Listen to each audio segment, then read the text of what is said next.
अस्सलाम वालेकुम रहमतुल्लाहि व बरकातुहू। यूनान मुकीम तमाम परदेसी वीर, चाहे तुसी किसी भी कंट्री तो बिलोंग करते हो, और तमाम वो वीर भरा जिन्हों ने लवादिया पैराफेरिया, पलीनी पैराफेरिया और पीरिया पैराफेरिया के अंदर पेपर अपलाई किए ने।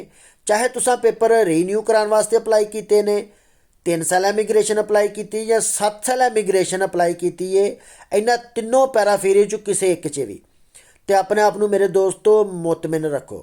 ਉਹਦੀ वजह यह वे कि तीनों पैराफेरीएज बहुत सुस्त काम कर रहे हैं, क्योंकि पहला मौजूदा हुकूमत यूनान ने इन्हों के बारे यह ऐलान किया कि 3 महीने के अंदर अंदर हर बंदे की फाइल क्लीयर हो जाए करेगी, चाहे पेपर मिल जाएंगे या रिजैक्ट हो जाएंगे, यानी जो भी फैसला होया।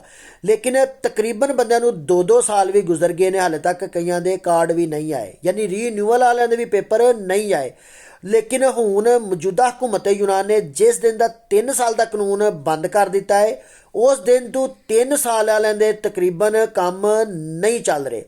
यानी कि अगे पहला हुंदा सी कि 10 बंदे के डेली फिंगर आते सन ना, हुण तकरीबन गाए बगाए एक अद्धे बंदे के फिंगर आ रहे हैं 3 साल जिन्हें इमीग्रेशन अपलाई की है, क्योंकि बहुत ज़्यादा जो काम है वह 7 साल वालों का हो रहा है, या फिर उन्होंने वीर भरावां का जिन्होंने कार्ड रीन्यू कराने वास्ते पेपर अपलाई किए हैं।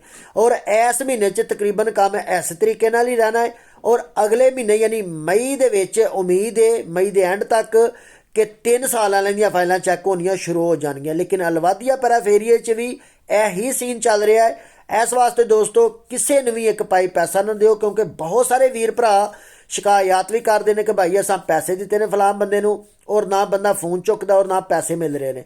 मेरे दोस्तों एक दफ़ा नहीं 1000 दफ़ा तुहानूं मैं गल कही है कि बिल्कुल एक पैसा किसी ने दो, और हमेशा अपने आप को भी 2 नंबरी तो बचाओ। अपनी इज्जत का ख्याल करो, अपने वालदैन की इज्जत का ख्याल करो, अपने वतन की इज्जत का ख्याल करो।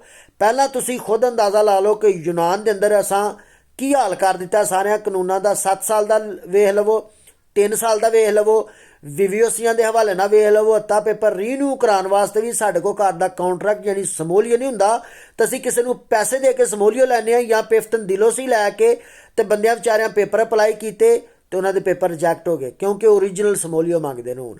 तो जेडे वीर भरा घर च रहिंदे हो 2-2 4-4 5-5 बंदे, तो जेडे तुहाडे अगे चिकट चौधरी जेडे 2-2 सिर्फ नां लहा लेंदे ने अपना, तो 3 बंदियां दा बेचारियां दा नां को नहीं, उन्हां दा भी तरला मिन्नत करो। और उन्हां वास्ते भी पैगाम है कि खुदा दा खौफ करो। ਜਿਹੜੇ ਬੰਦੇ ਤੁਹਾਨੂੰ ਕਿਰਾਇਆ ਮੈਸ ਸਾਰਾ ਕੁਝ ਦਿੰਦੇ ਨੇ ਉਹਨਾਂ ਦੇ ਸਮੂਲੀਅਤ ਵਿੱਚ ਨਾਂ ਲਿਖਾਓ, ਤਾਂ ਕਿ ਕਮ ਸੇ ਕਮ ਆਪਣੇ ਪੇਪਰਾਂ ਵਾਸਤੇ ਉਹ ਕੀ ਆਸਾਨੀਆਂ ਪੈਦਾ ਕਰ ਸਕਣ। ਤੇ ਬਾਕੀ ਅੱਲਾਹ ਤਾਲਾ ਦੀ ਜ਼ਾਤ ਤੁਹਾਡਾ ਸਾਡਾ ਸਾਰਿਆਂ ਦਾ ਹਾਮੀ ਨਾਸਰ। ਤੁਹਾਡੀ ਮੁਹੱਬਤ ਦਾ ਬਹੁਤ ਜ਼ਿਆਦਾ ਮਸ਼ਕੂਰ ਹਾਂ। ਦੁਆਵਾਂ ਯਾਦ ਰੱਖਿਓ। ਜਜ਼ਾਕੱਲਾ ਖੈਰ।